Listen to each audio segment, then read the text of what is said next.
안녕하세요. 찾아주신 여러분께 감사드립니다. 그럼 오늘은 썰을 풀면서 시작하겠습니다. 안녕하세요. 저는 올해 3살이 되었고 서울에 살고 있는 여성입니다. 남편은 제법 큰 인테리어 사무실을 운영하고 계십니다. 쉽게 말하면 주택이나 아파트 사무실 등의 리모델링을 맡아서 하는 업자이고 저는 남편의 사무실에 소속된 기술자입니다. 남들은 보기엔 하찮게 생각할지 모르지만 저는 웬만한 남자 기술자들보다도 실력이 뛰어나다고 생각합니다. 동네에서는 제 실력에 대한 소문이 자자하다고 해요. 건축 관련해서 웬만한 일은 다 할 수 있고 특히 제 전공은 건물 내부에 연결된 배관과 관련된 분야입니다. 웬만한 문제들은 모두 해결하고 고치는데 능력 있는 배관공입니다. 전기공사뿐만 아니라 바닥, 화장실, 변기 등 어떤 일이든 손대지 않은 적이 없을 정도로 제가 공사일에 있어 최고라고 자부할 정도입니다. 제가 하는 일이 하찮다거나 자존심이 상한다거나 그런 쪽으로 한 번도 없었습니다. 1년에 명절 2번, 시부모님 생신 2번씩, 이렇게 총 4번은 아래로 있는 3명의 동생들로부터 무시를 당하는데 그럴 때 기분이 속상해서 자존심이 훼손되기도 합니다. 3명의 동생은 모두 법조인이며 저도 모르게 어떻게 3명의 동생이 동시에 법 관련 일을 할 수 있는지 궁금합니다. 신기한 이야기인데 처음 듣는 사람들은 더욱 놀란다고 합니다. 저희 시댁 이야기를 들려드릴게요. 우리 시부모님은 아들만 낳아서 4명을 둔 것이에요. 큰아들인 제 남편은 팔이 하나 없어요. 어릴 적에 교통사고를 당해서 왼팔을 잘라내고 의수를 사용하고 다니고 있어요. 그리고 둘째 아들과 셋째 아들은 모두 행정고시에 합격하여 고위 공무원으로 일하고 있어요. 막내 도련님은 의대를 졸업하여 대학병원에서 근무하고 있어요. 아래에 동생인 변호사가 있어요. 둘째 도련님을 같은 로펌에서 일하는 변호사에게 소개하여 결혼하게 되었습니다. 너무나 좋아하셨습니다. 남들은 변호사 며느리가 1명도 없는데 나는 변호사 며느리가 2명씩이나 되는구나. 이게 다 무슨 복이란 말인가요? 그렇죠. 어머니는 매일 저를 보러 미소를 짓고 다니시는 것을 보니 어떻게 해도 고마운 일 같아요. 축하해 주셔서 감사합니다. 어머니도 그랬어요. 막내 도련님은 의사이신데 막내 동생도 의사나 약사가 되셨으면 좋겠어요. 제 말에 어머님도 동감하셨던 것 같아요. 그렇지. 첫째 며느리는 기술자이고 둘째, 셋째는 뻔초다. 막내 며느리는 의사가 오면 내가 죽어도 여할 게 없다. 그렇게 이야기를 하고 있는데 첫째 동서가 와서 한다고 하는데 어머니도 참 마음이 넓으시고 큰 며느리도 전문직이면 정말 좋았을 텐데. 기술자가 뭐예요? 솔직히 어머니 좀 그렇다고 그래서 지인들에게는 큰 며느리 자랑은 전혀 안 하시잖아요. 그러자 시어머니가 하시는 말씀이 좀 그렇게 크게 뭐가 그렇지? 내가 아무리 변호사라 해도 나는 우리 큰 며느리가 세상에서 제일 자랑스러워한다. 지인들에게 내가 변호사 며느리를 사랑하지 않아도 기술자 며느리에 대한 큰 사랑은 공개적으로 표현하며 지내고 있습니다. 어머니의 이야기가 끝남과 동시에 큰 동서가 직접적으로 말하는 것은 부인하기 어렵습니다. 아주머니처럼 큰 동서가 말했듯이 장애인 남성과 결혼할 여성이 그리 많은 것은 아닙니다. 또한 보통 집안의 딸들과 달리 내 직업은 그리 별로일지라도 나는 장애인 큰아들과 결혼했기에 어머니 입장에서는 큰 며느리가 위대하게 느껴질 것입니다.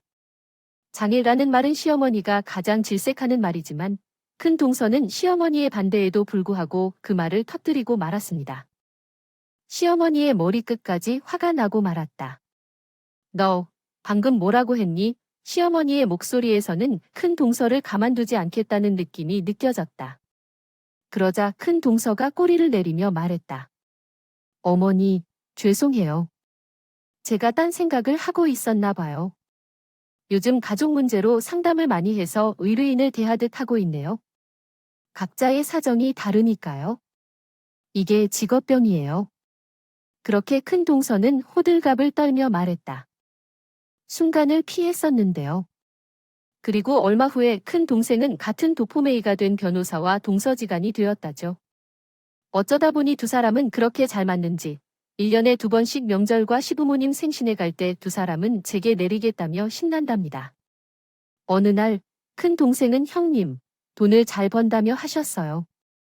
동네에서 일하면서 갈퀴로 돈을 벌어오는 소문이 우리 동네까지 들렸다고 해요. 그러자 작은 동생이 한다는 거예요. 참 형님도 아무리 자비래도 돈을 골고 모아도 변호사의 수입만큼은 하겠어요. 하긴, 그렇지 내가 별소리를 다 한다. 돈의 가치가 다른데 말이야. 두 동생들은 늘 그런 식으로 나를 놀려대는 것은 물론 이건희와 적극적으로 내겐 무시무시하게 대우했어요. 시댁에서 만나면 늘 하는 말이 형님은 왜 그래도 손끝이 야무지세요. 형님 때문에 우리가 할 일이 없잖아요. 이러다가는 우리만 시부모님 눈밖에 나겠어요. 하며 음식을 장만할 때도 손가락 하나 까딱하지 않았습니다. 그 후 시부모님 앞에서 형님이 다 해결하겠다고 말했는데 자신들은 발가락 마사지샵에 가겠다거나 배가 아프다며 누워 있어야겠다는 등의 핑계를 대면서 음식을 만들거나 설거지를 하지 않았습니다. 그런데 집에 돌아갈 시간이 다가오면 형님에게 김치 몇 개 담아 달라고 부탁하거나 갈비도 약간 구워달라고 부탁하며 형님이 장조림을 잘 하신다며 장조림도 풍부하게 해달라고 부탁하기도 했죠. 그러나 실제로 음식을 만들어주거나 설거지를 도와준 적은 전혀 없었습니다. 한 번에는 내게 열쇠를 던지며 말했습니다. 형님, 세차를 다시 해달라고 부탁하는데 그런 말과 함께 5만 원 현금을 내게 던지는 것입니다. 또 다른 일도 있었습니다. 그날 시어머니께서 두 사람에게 식료품을 사오라며 업무를 맡겼는데 그 과정에서 두 사람은 영어로 대화를 나누었습니다. 저를 힐끔힐끔 쳐다보며 이야기를 했죠. 기분이 좋지 않았지만 한두 번 있을 일도 아니었기 때문에 신경 쓰지 않았습니다.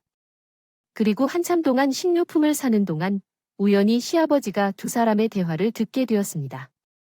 시아버지가 큰 소리로 지금 뭘 하는 거냐라고 말했습니다. 순간 저도 놀라서 말이 안 나오겠네요.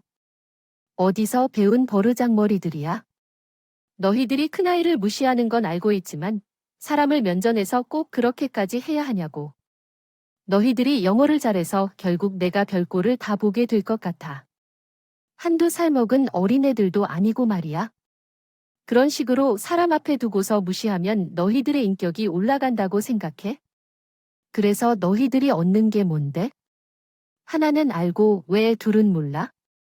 아이고야, 내가 정말 기가 차네. 너희들이 만든 음식은 먹고 싶지도 않고 꼴도 보기 싫으니까 어서 가거라 하면서 안방으로 들어가셨습니다. 그렇게 두 동생 때문에요. 아버지 생신 분위기를 망친 날도 있었습니다.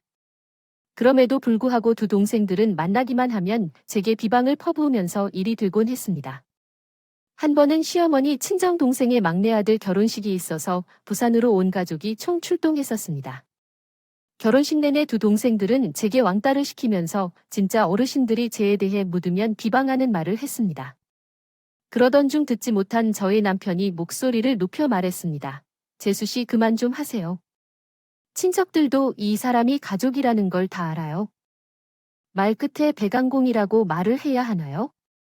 이 사람, 그렇게 무시한다고 해서 두 분들에게 남는 것이 뭔가요? 꼭 그러셔야 하나요? 남편의 말에 큰 용서가 되들더군요. 아주버님, 제가 무슨 틀린 말을 했나요? 배관공을 배관공이라고 한 건데 무엇이 잘못됐나요? 혹시 아주버님도 형님이 부끄러우시다면 배관공인 제 부인이 부끄러워서 그러신다면 우리는 다시는 그런 이야기를 안 할게요. 그러자 남편은 큰 동서에게 지지 않고 말했어요. 누가 배관공인 게 부끄럽다고 했나요? 동네방네 사람들이 배관공이라고 말해도 됩니다. 그러나 말투가 무엇입니까? 그렇게 말씀하셔야만 하는 것입니까? 3살 먹은 어린애도 재수씨 말투를 들으면 기분이 언짢겠죠. 뭐라고요? 참나, 어이가 없네. 아주버님의 말투가 그러다니. 뭘 어떻게 하라는 건가요?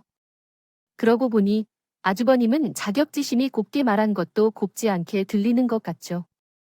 그렇지 않나요? 그렇지 않다면 말씀해 보세요. 결국 큰 동서야 집안에 큰 싸움이 날 가능성이 높았습니다. 다행히도 큰 도련님이 와서 큰 동서를 데려가 주셨기에 망치지 않았습니다. 만약 큰 도련님이 오지 않았다면 그날 큰 싸움이 일어났을 것입니다. 어느 날 시부모님이 제 남편과 저를 따로 부르셔서 비싼 식당에서 고기를 사주시면서 이렇게 말씀하셨어요. 동서들 덕분에 힘들겠지요. 왜 그런지 이해 못하겠다. 그것도 그럴 만한 일이에요.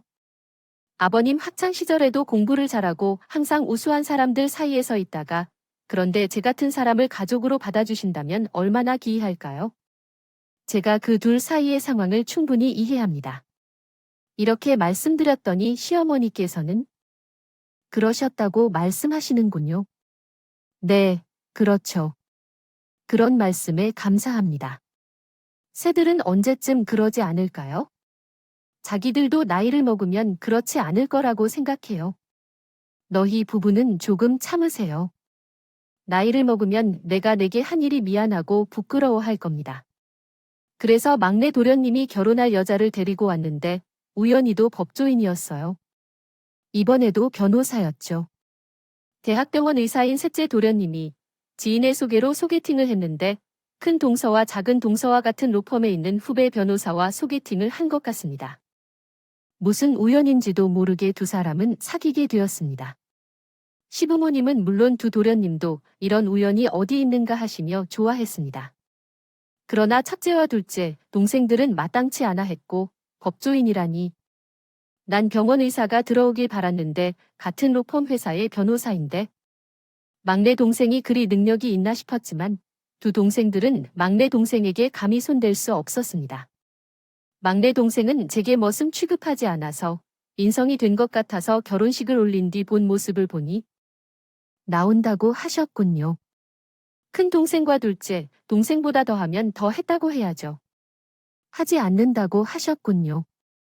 우습게도 시집온 지 1년도 채 되지 않아 새 동생들과 한편이 되어서는 저를 공격하기 시작하는 거예요.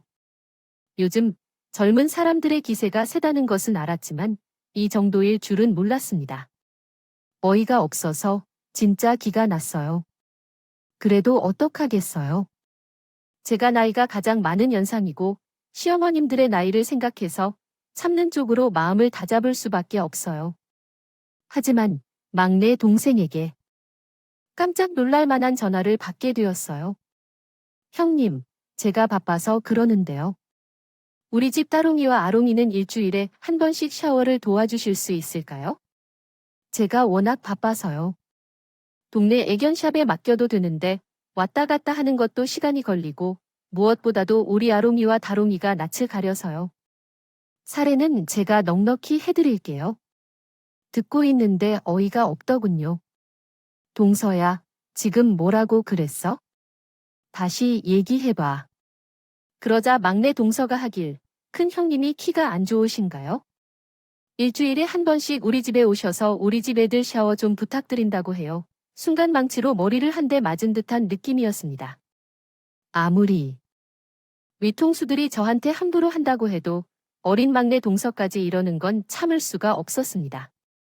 6시까지 문자를 섞어 한마디 하고 싶었지만 참자 했습니다. 나이로 따지면 내 막내 동생이지만 그런 애한테 뭐라고 하든 제 입만 아플 것 같아서요. 동서야, 내가 노는 사람이야. 나도 사무실 운영에 하루가 부족하다고. 강아지 샤워는 동네 애견샵에 맡기자 하니 동서가 하는 말이 저번에 우리 집 집들이 오셔서 강아지 좋아하신다면서요. 우리 아롱이와 다롱이 예뻐하셨던 거 그거 다 시부모님 앞에서 그러셨던 거예요. 참나. 깜빡하느라 미안했어요. 전화를 끊었을 때 내가 먼저 끊었어요. 여기까지 들여다보고 지나가자고 했는데 문제는 그 다음 날이었어요. 사무실 문을 열고 일을 시작하려는데 갑자기 막내 동생 동서가 아롱이와 다롱이를 데리고 사무실로 왔어요. 그래서 하는 말이 형님, 우리 아롱이와 다롱이 좀 봐주세요. 오늘 아침에 갑자기 제주도로 일주일 출장을 다 마쳤어요. 친정이라도 가까우면 맡기겠는데 제 친정이 대구에 있어요. 형님 집이 가장 가까워서 데리고 왔어요. 하면서 그들은 두 강아지와 함께 왔습니다. 강아지들은 배변 매트와 사료가 있다는데 커다란 짐가방 하나를 툭 던져놓고 냅다 가버리는 겁니다. 어찌나 어이가 없을까요? 제가 바쁜 와중에 두 강아지들을 우리 집으로 데려와서 돌봐야 했습니다. 그러나 문제는 일주일이 지나도 막내 동생이 두 강아지를 데리러 우리 집에 오지 않습니다. 그래서 전화를 했더니 동생은 일주일이나 지났는데 뭐 하는 거야? 얼른 애들 데리고 가야지라고 말했습니다.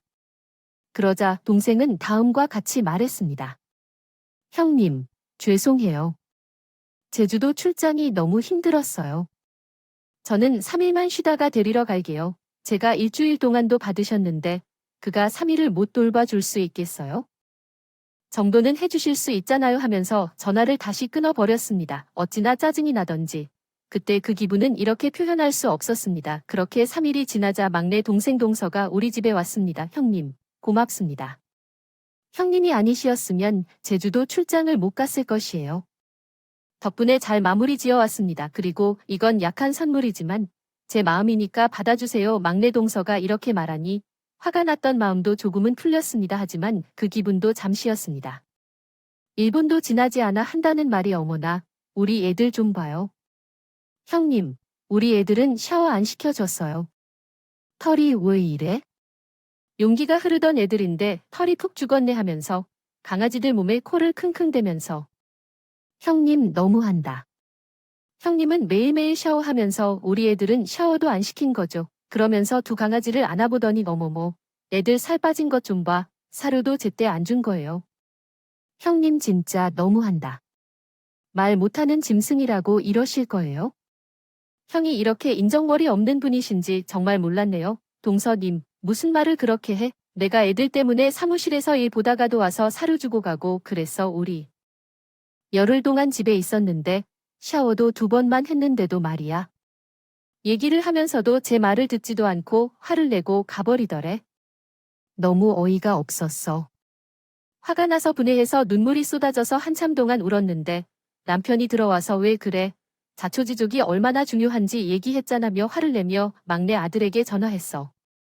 막내야, 다음부터는 너희가 출장 가고 그래도 우리 집이라게 부탁하고. 그러지 마세요. 서로 오해만 쌓이는군요. 그런데 막내 도련님의 말에 우리 부부는 당황을 하고 말았습니다. 출장이라고요? 출장을 간다고요? 와이프가 형수님에게 무슨 부탁을 했나요? 형님, 지금 무슨 말씀이신 건가요? 네, 와이프. 지난주에 제주도로 출장을 갔었죠. 일 때문이라고 했는데 바쁘게 해서 2마리 강아지를 집에 맡기고 갔는데 집사람이 강아지를 일주일간 돌봤잖아요. 게다가 출장에서 돌아와서는 너무 힘들다고 해서 3일 동안 보면 좋다고 했어요. 그래서 오늘 데려갔죠. 그러자 막내 도련님이 화를 냈습니다. 이 사람이 정말 그렇게 말했어요?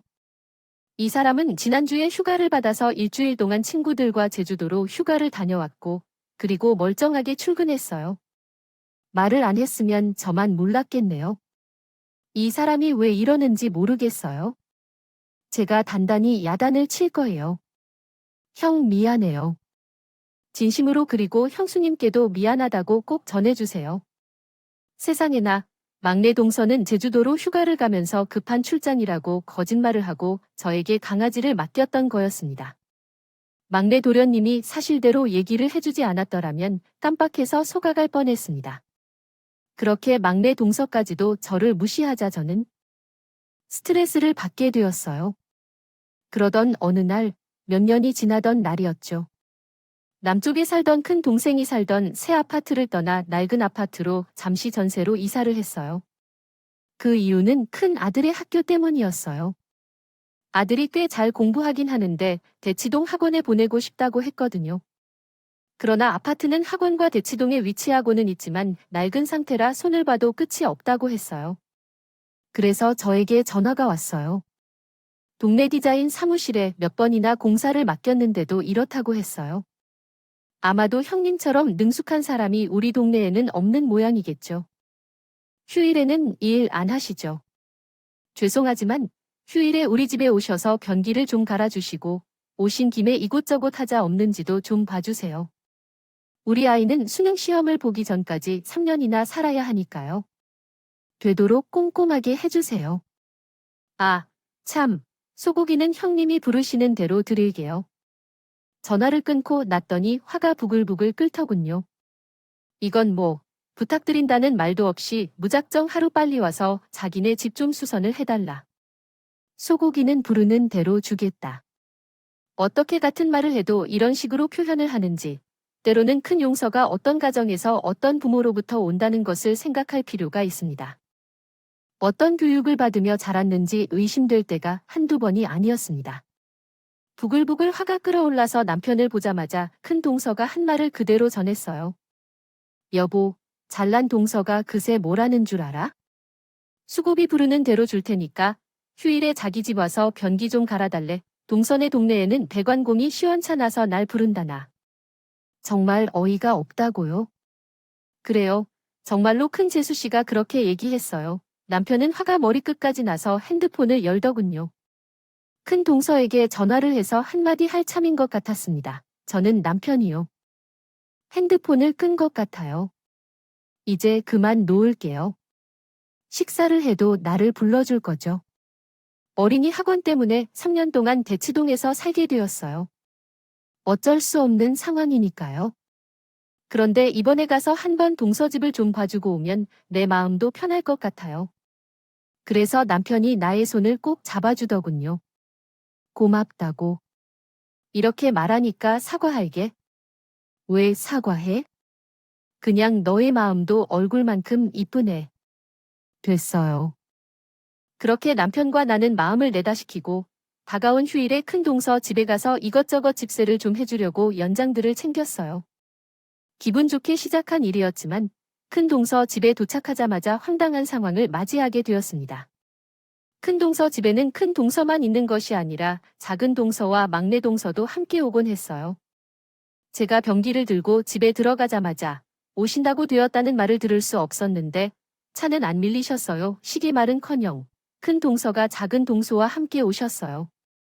막내 동생들에게 하는 말이 봐 내 말 한마디면 오는 거지. 힘 좋은 것 좀 봐. 여자가 어떻게 저 무거운 변기를 들고 오느냐. 그리고 작은 동생이 그러더군요. 무식하긴 하지만 그래도 가족 사랑은 대단하시잖아요. 막내 동생도 한마디 못했습니다. 이제야 알겠네요. 왜 형들이 큰 형을 그렇게 얘기했는지. 아니 이 동네에 배관공이 없을까 봐서 저 무거운 걸 들고 강남까지 오다니. 듣던 대로 대단하신데요. 큰 동생이 먼저 제게 위함을 하자 둘째와 막내 동생들도 이어서 나를 얕보며 말하더군요. 왜 나를 그렇게 깔아뭉개야만 해?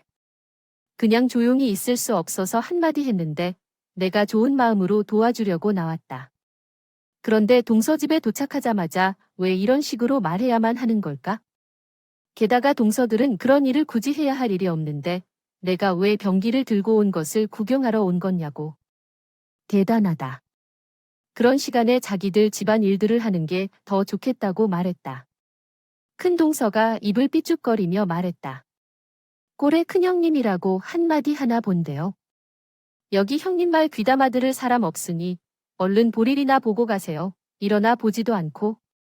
문법적 오류 및 명료성을 향상시키기 위해 문장을 수정했습니다. 톡으로 화장실을 가리키며 소파에 앉아 다과를 즐기고 있었다. 너무나 자존심이 상해서 내가 들고 있던 변기를 거실 바닥에 던져버렸다. 그 순간에 와장창창 소리가 났고 학창시절에 공부를 많이 한 나는 법조인이 됐는지 알 수 없지만 인성들이 정말 쓰레기 같았다. 너희들이 언제쯤 사람이 될 거냐? 하며 혀를 내두르고 있을 때 현관문이 열리고 남편이 들어왔다. 집안은 깨진 변기통 조각으로 난리가 났다. 동서의 집안에서 벌어진 일은 전혀 예상치 못했다. 모르고 있던 남편은 얼굴에 미소를 지으면서 나에게 하는 말이 여보, 세상 참 좁다. 대표님도 이 아파트에 사신다네. 뭐 대표님이 하고 남편을 뒤를 봤더니 세상에 대표님이 계시는 게 아니겠습니까? 나는 깜짝 놀랐습니다. 정말로 남편의 뒤에는 대표님이 계셨습니다. 대표님 그렇지 않아도 얼굴 보자고 몇 번이나 전화했었는데 뭐가 그리 바쁘길래 내 약속을 자꾸 거절하는 거야? 대표님이 그렇게 말하고서는 나를 향해 다가오자 거실에 앉아있던 3명의 동서가 동시에 일어서는 가장자리는 이렇게 짝이 벌렸는데 담을 수 있는 옷을 알지 못했습니다. 그러다가 둘째, 동생이 그러더군요. 대표님과 형님 사이가 어떤지 물은 거예요. 밥 먹으신다니까 대표님과 밥 먹으시다니까요. 막내 동생도 당황을 자아내지 못했습니다. 형님께서는 우리 로펌 대표님과 신편하게 밥을 먹을 정도로 친한 사이라 하십니다. 순간에 저는 세 명의 동생들이 어머님은 아니지만 같은 법조계에 있음을 알지만 가장 놀랐습니다. 그러자 큰 동생이 소파에서 일어나 서먹서먹 현관으로 나가더니 하니까 대표님. 내 형과 어떤 관계에 있나요라고 물었더니 그 대답이라고는 그분은 사람을 좋아하면서 미술을 잘 그려요. 이 집이 당신의 집인 줄 알았어요. 제 딸 같은 사람과는 친근하게 지내는 것 같아요. 참 좋은 세상이에요. 일찍 알았다면 당신들을 돌봐주었을 텐데라고 말했습니다. 그런데 둘째, 동생은 동서가 분명해질 때까지 말했습니다. 이 사람은 우리 형이고 놀랍게도 세 사람 모두 같은 로펌에서 일하고 있어요라고 말했습니다. 그러자 남편이 깜짝 놀라 새것같이 말했습니다. 여보, 변기가 왜 깨졌어요? 완전히 파매가 됐네요. 그 말에 저는 나름 재밌는 상황이네요라고 생각했습니다. 새로운 사건이 벌어지고 있는 것 같았습니다. 어떤 사람인지를 말하려던 제게 큰 동서가 변명을 시작하며 말을 가로막았습니다. 형님, 제가 했다고 했잖아요. 혼자서 무거운 일을 하면서 어떻게 수습을 해야 할지 모르겠어요. 둘째와 막내 동서도 큰 동서를 도우려 했지만 세 사람 모두 당황하여 변명의 말이 속도를 내지 못했습니다. 새 동서의 모습을 보며 정말 불쌍하다고 생각했습니다. 만만한 저에게는 입에 담기 힘든 말들을 하면서 막상 로펌 대표님이 오시면서 고개를 끄덕이면서 속으로 기분이 좋다라고 생각하면서 이번 기회가 잘 되었다고 생각했습니다. 저는 대표님과 새로운 동료들 앞에서 동료들이 저에게 어떤 행동과 말을 했는지 솔직하게 이야기했어요. 새로운 동료들은 정말 웃겨요. 왜 대표님 앞에서도 저랑 똑같이 나를 무시하려고 하는 건지, 왜 그렇게 해야 하는 건지 이해가 안 돼요. 대표님 앞에서도 일상적인 대접을 받아야 하는지, 체면을 지켜야 하는지 고민이 들어요. 동료들이 법조계에서 제 할 일을 잘하는 사람들인지는 잘 모르겠지만 내 눈에는 그렇게 보이지 않아요. 에다의 동서 같은 사람들이 우리나라 법조계를 이끌어 가고 있다는 사실에는 유감스럽게 생각해요. 변호사 자리를 내려놓고 인성부터 다시 쌓아야 한다고 생각해요. 대표님은 제가 한마디로 동서들이 누구인지 감을 잡은 것 같더군요. 큰 동서 집은 깨진 변기 조각으로 난장판이 되었을 뿐만 아니라 우연히 등장한 로펌 대표님과 저의 친분으로 인해 얼굴 표정에 혼란이 가득해졌습니다. 대표님은 그런 저를 데리고 자신의 집으로 데려가셨고, 그리고 대표님과 함께 오랜 시간 동안 대화를 나누며 서로를 이해하게 되었어요.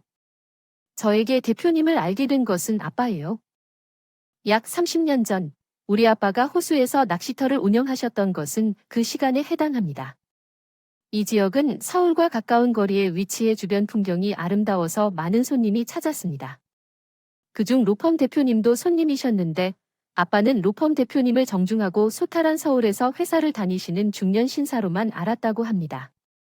그렇게 저희 낚시터의 손님이 되어 깊은 밤에는 가끔씩 소주를 함께 마시며 친구가 되었다고 합니다. 하지만 어느 날 큰 문제가 생겼습니다. 낚시터에 로펌 대표님의 생명을 위협하는 사람이 나타났던 것이었습니다. 멀리서 그 광경을 목격한 후 아버지는 자신의 몸을 던져 대표님의 목숨을 구해주었지만 안타깝게도 자신은 세상을 떠나야 했습니다. 아버지의 장례를 치르면서 알게 된 사실은 대표님은 서울에 있는 대규모 로펌의 대표이며 이 사건에서 패배한 사람이었습니다. 그는 앙심을 품고 몇 달 동안 대표님을 쫓아다니며 사료를 계획하고 있었던 것으로 밝혀졌습니다. 아버지를 잃은 범인은 결국 무기징역을 선고받았지만 아버지는 살아 돌아오지 못했습니다. 이후로 대표님은 우리 가족을 너그럽게 도와주셨습니다. 어머니가 계속해서 낚시터를 운영할 수 있도록 대표님이 물심양면으로 도와주셨습니다. 도와주신 분이 있어서 제 동생이 대학을 졸업하고 유학을 떠날 수 있게 도와주셨습니다. 제 동생은 현재 미국의 증권사에서 일하고 있습니다. 이러한 인연으로 대표님은 저에게 아버지와 같은 존재이십니다. 대표님은 대형 로펌을 운영하고 있음을 알고 있었지만 새로운 동서가 다니는 로펌의 대표이신 줄은 꿈에도 몰랐습니다. 그 사실을 알게 된 후 큰 동서가 제게 찾아왔습니다. 그 이후 말씀하신 내용을 생각해보니 형님이 저를 괴롭히려고 일부러 그렇게 했던 것이 아니라는 것을 깨달았습니다. 대표님의 로펌이 어디인지도 알고 있고 우리 새로운 동서들이 어린 로펌에서 일하는 것도 알게 되었습니다. 우연이라고 하기에는 그렇지 않죠. 그리고 그날 경기를 들고 우리 집에 온다는 것도 이상하고요. 더 황당한 건 변기를 바닥에 내리친 것이에요. 동서의 말에 기가 차더군요. 동서는 아직도 정신을 못 차린 거야? 그날 있었던 일을 겪은 후에도 아직도 그대로인 거죠. 동서, 정말 안 돼? 난 그래도 동서가 가족이라고 대표님에게 잘 봐달라고 부탁했는데 이젠 도저히 안 될 것 같아. 동서는 나락으로 떨어져 있는 것 같아요. 힘든 사람들의 마음을 조금이나마 이해하려고 할까 생각했어요. 형님, 제 말을 끝까지 들어주세요. 그런 것 같다고 했지만 제가 꼭 그렇다고 하지는 않았잖아요. 저는 첫째 동서의 얼굴을 보고 고개를 가로저었습니다. 그런데 제가 말하기 전에 대표님이 이미 새 동서에 대해서 결단을 내리셨더군요. 첫째 동서와 둘째 동서를 재계약하지 않았더군요. 그리고 업계에서도 두 동서의 인성이 소문이 나서 로펌을 옮기기에도 어려울 거라고 하더군요. 눈치 빠른 막내 동서는 사표를 내고 이직을 해버렸고요. 하루아침에 일자리를 잃어버린 첫째 동서와 둘째 동생이 저를 찾아와 사정을 했지만 제가 해줄 수 있는 게 아무것도 없었습니다. 두 동생들은 부모님들까지 동원하여 대표님을 설득하려고 저에게 사정했지만 저는 그럴 생각이 없었습니다. 어머니께서는 제 때문에 두 동생이 로펌을 그만둔 게 아니라고 하셨어요. 그 전에 비리가 좀 있었나 봐요. 저는 이야기를 좀 더 구체적으로 하려고 했지만 어머니께서는 제 입을 막으시면서 쟤들은 인생의 쓴맛을 좀 파야 해. 어려서는 공부 좀 한다고. 그리고 성인이 되면 변호사가 된다고 어디를 가나 대접만 받아서 그런지 사람 귀한 줄 모르고 가족 소중한 거 모르는 것 같아. 말씀하셨습니다. 아직 인간답지 못했어요. 이번에 정말로 반성을 하고 성장해봐야 합니다. 어쨌든 제 소식은 감사하다 그리고 미안하다 그동안 너무 많이 상사했죠. 괜찮아요, 어머니. 이 사건 후로 새 동생들은 제게 연락을 하지 않았어요. 제가 그렇게 하지 않았고요. 명절에 부모님께 인사를 드리러 시댁에 오지 않았다는군요. 알고 보니 새 동생들이 머리카락을 잡고 싸웠던 거라고 합니다. 함부로 다가온 게 서로 탓으로 얘기하면서요. 새 동생들은 여전히 저에게 연락이 오지 않지만 어쩔 수 없이 자존심상이어서 그럴지도 모르겠습니다. 그래도 언젠가는 다시 만나게 될 거라고 믿습니다. 지금은 잘 공부하고 현명한 사람들이니 제 앞에 나타나서 웃으며 얘기할 날이 올 거라 생각해요. 그날을 기다리며 끝까지 들어주신 여러분 모두에게 감사드립니다. 안녕히 계세요. 오늘도 여러분의 소중한 댓글과 함께하는 썰과 이야기글에 참여를 기다리며 구독과 좋아요 및 알림 설정도 함께 해주실 것을 부탁드립니다. 오늘도 함께 해주셔서 감사합니다. 음악에 관심이 있나요? 함께 얘기를 나눠보세요.